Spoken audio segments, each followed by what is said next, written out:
This is my review for the comparison of the Schott versus the classic to current rocker panels for the 57, 59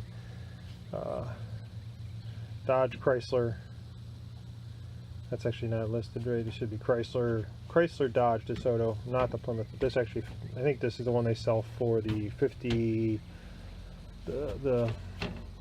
59 Plymouth station wagon.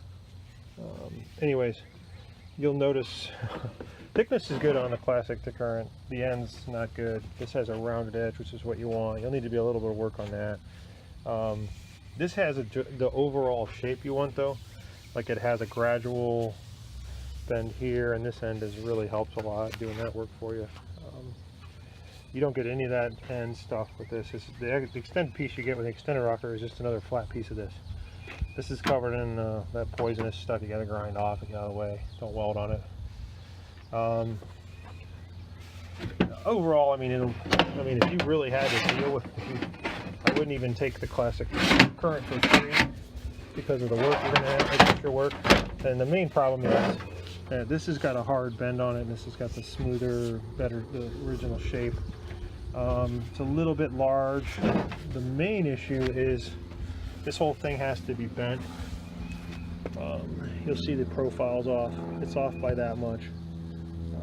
And that's not just sitting on it, so it's actually that far off. So you have to put the bottom on and then like crush this in, which is a pain in the ass. I guess it gets worse because when you put the bottom, when you line the bottom up here, it gets even worse. Anyway, that's the problem. So it's the pain in the ass to bend this whole thing again. You pretty much have to bend it, and since it's only 3 bends itself, you're pretty much just making your own. Otherwise, I mean, the thickness is okay, the length. You don't get this. So, anyways, don't buy the classic to current. Just buy the Schott. Anyways, like, comment, subscribe, garbage.